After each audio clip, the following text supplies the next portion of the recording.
how much of what Tesla has done in terms of its technology, right? In terms of like, and we can maybe talk about the sort of broader benefit that Tesla as an entity has done. But how much of that is a function, at least from the technical standpoint, a function of Elon Musk?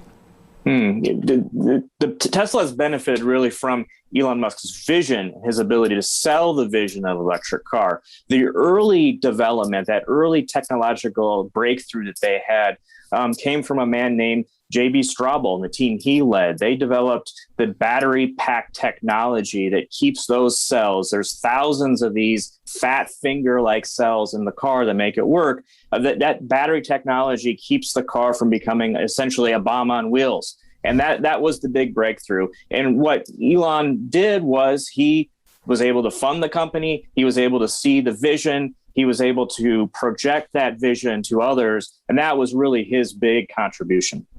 I mean, so, okay. I mean, I guess I'm getting to, I mean, like, and that obviously, it's important. It wouldn't exist without that on some level. But the genius is less in the technological know-how and more in the sales ability. Well, that's true. The other thing was he has an innate ability to understand what luxury car customers wanted. He was a car guy himself, and as CEO, he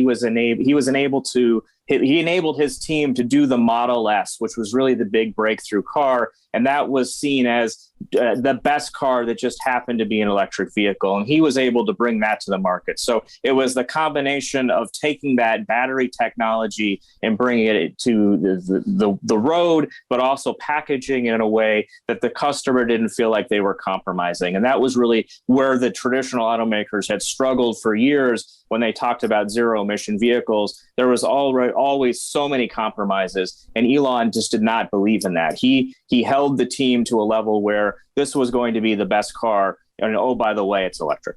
All right, so go back to 2003 when the company started. Like, where was the battery technology, and talk about specifically what they had to do to keep it, because this is, I mean, and maybe even before you get to that, actually, I mean, let's talk about the change that has taken place in the context of what Tesla has managed to do in terms of at least forwarding the concept of electric vehicles. Because I mean, I remember back in the late 90s, I think it was, there was an EV put out by Toyota. It was a RAV, I think it was, and people seemed to like them in California. I knew some people who had some, but then they just, like, forgive the pun, pulled the plug on it and literally had some that were unsold and just warehoused them. Give us a sense of like where that technology was as a business proposition. Sure. And then talk about a little more specifics on that breakthrough that they had in terms of chilling the battery, essentially. Well, the idea of an electric car goes back to the early days of the auto industry, but the gasoline vehicle won the day. But that doesn't mean that automakers weren't trying to bring out electric cars. General Motors was very public with its EV1 in late 90s, early 2000s. But the problem was the companies envisioned electric cars appealing to somebody who was concerned about the price of gasoline. And so if you're concerned about the price of gasoline, maybe you're not willing to spend a lot of money on a car, and batteries just cost more, especially back then.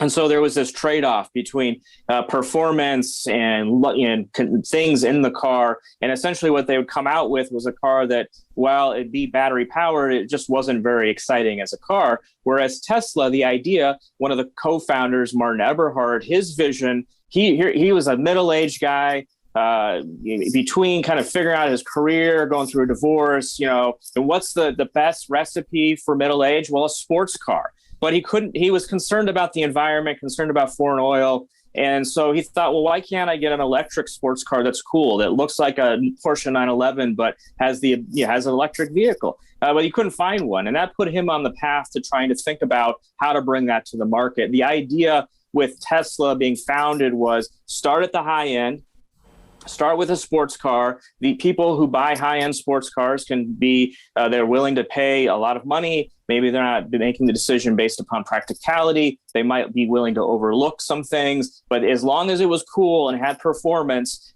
they thought they could sell. And that was the vision that Martin Eberhard and his colleagues took to Elon Musk when they were looking for funding to get Tesla going. And Elon, he believed in that idea as well. And that's where Tesla began in 2003 and in 2004 when Elon came on board as chairman. The idea that they were going to bring out the Roadster, that was going to be the perfect car for that person in Silicon Valley who had a Toyota Prius and a BMW 3 Series in their driveway, that they were going to buy the Roadster.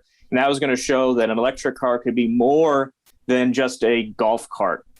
And the big idea that they had was they were going to use lithium-ion batteries. And those are the things that you would find at the time in camcorders or laptops. The idea was technology off the shelf that they thought that they could bring the price down if they bought enough of. And that was a big difference between the other automakers who were always looking for the perfect technology for zero-emission vehicles.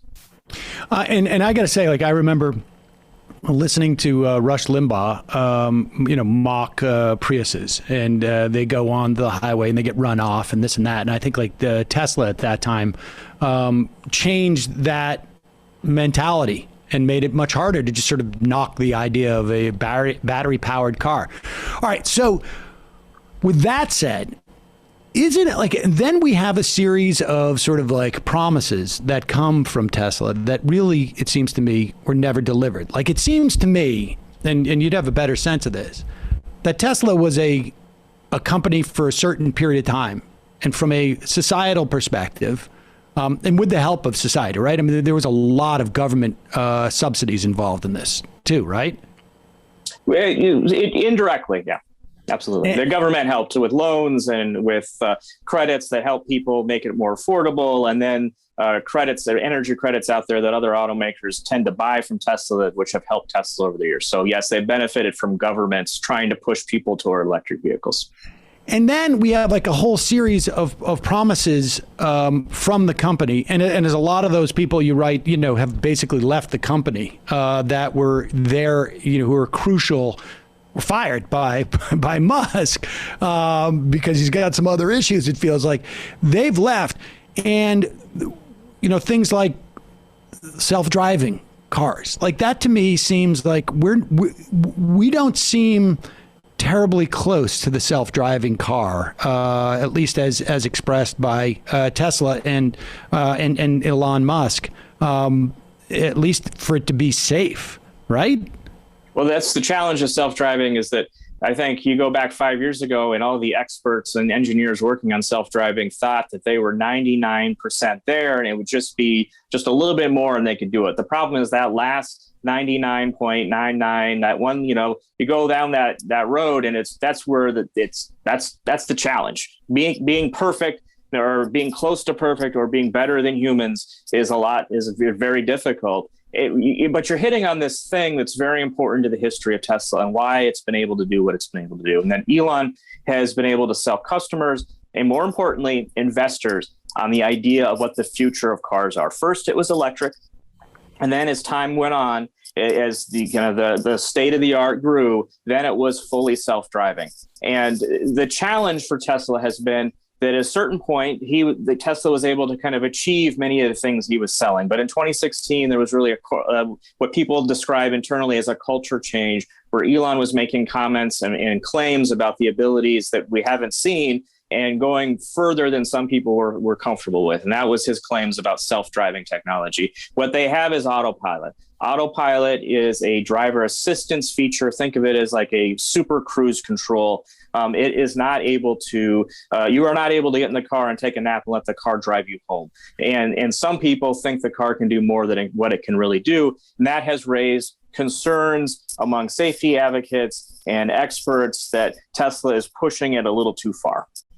How much of this is just this dynamic of being a public company and wanting to have the flashiest perception of being technologically advanced? I did an interview recently about how completely far we are away from lab-created meat. I mean, it's not in the realm of possibility right now, but it's attracted a lot of VC money. And of course, this is a much larger operation, Tesla has ballooned. But a lot of these projects, seemingly maybe more in recent years in this post-2016 era you describe, seem to be more designed to make splashes and thus kind of get investors interested than it is connected to the reality.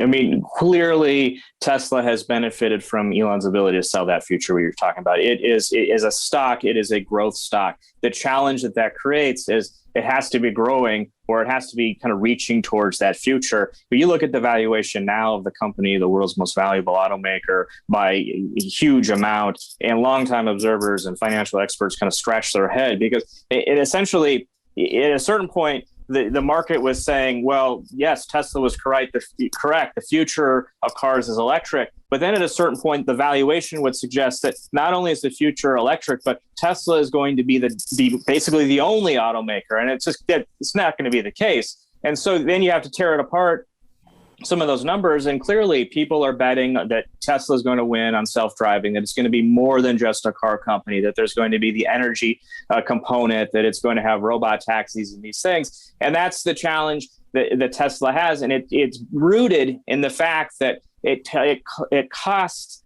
billions of dollars to run a car company. That's the challenge of being a startup in the car industry, is that you need just tons of cash, because bending metal just eats cash. And that's the challenge they had from the beginning, was to sell that future. And now we're at a point with the company that, well, they're selling this huge future, and it's a race to kind of catch up to get the technology to that point.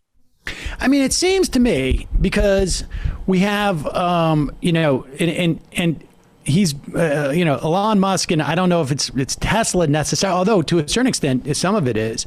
They're branching out ostensibly as if this technology, they can apply it in other areas, right? Like we have the tunnel in Las Vegas that is really just, I mean, it's not, I mean, it's basically a small bus underground that goes to one stop. In fact, down the road here in Brooklyn, you can go to the secret F-train. There's a secret train here that was developed. Oh, I thought 100 years. No, subway. I'm not joking. 100 years ago, somebody had the same exact idea. It wasn't probably as sleek looking. And also, I'm also thinking about the solar tiles. I signed up to get on the list for the solar tiles, like, I don't know, 2 years ago or something. It cost me $100. And I was like, oh, I'm willing to take a flyer on this. And I, 2 years later, realized I got sort of scammed. But I put my $100. Like, how many people did that? I would imagine quite a few. Isn't there I mean, it seems to me, if I had a lot of stock in Tesla right now, I'd be a little bit nervous, because the race is between them developing this technology about self-driving cars, right? Which is going to be the one thing that makes them stand out. And the ability of these other automakers, who are all now starting to catch up on the core, I guess, business proposition, which is electric cars are viable. And once that happens, there's no sort of like real added value to Tesla unless you really like the look of their car. Well, you hit on the nail on the head there. That's the challenge for Tesla in the next generation here, is going to be execution. They have this head start with electrification, but as GM and Volkswagen and others race to get into those lanes, they're going to start to face real challenges on the street. And for years, that you have raised kind of this issue for years that people have talked about, that the challenge for Tesla would be, as soon as GM would bring out an electric car, then Tesla's days were on. Or as soon as a BMW or Mercedes or whatever. And well, so far we haven't seen it. There have been attempts, but they've been kind of duds. And so that gives Tesla investors and Tesla fans kind of confidence. But the challenge with the auto industry, it's brutally competitive. Just because the Bolt is a dud doesn't mean that the next generation isn't going to be there. GM is clearly learning. They're clearly investing billions of dollars to catch up. And so instead of there being the Tesla killer that everybody's looking for, the real potential challenge for Tesla is going to be what I call the Tesla nibblers. These competitors that nibble away at their sales at all of the different price points, from the luxury to the lower end. And just every day is going to be a knife fight in that EV space. And that's going to be a huge challenge for Tesla. So putting pressure on these things that you talk about, developing self-driving technology, that's kind of the future they are selling now. Well, that's they're selling a future, it seems to me, in order to fund a quite pricey operation. And like, forgive me if I'm too cynical here, Tim, but selling a future to attract investors and then not developing the technology that you say that you're close to developing is a scam. Is a scam, is it not?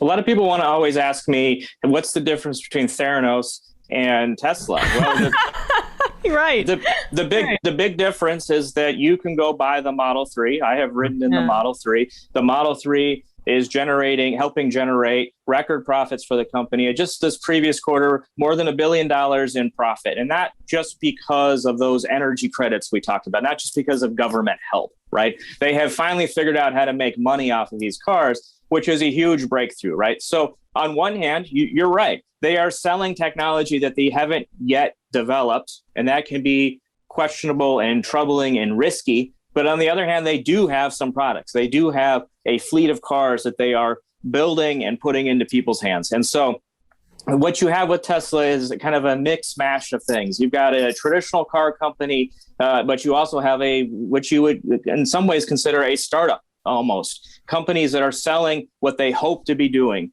And that is what's different about Tesla. You've got that kind of startup mentality there, which could go bad.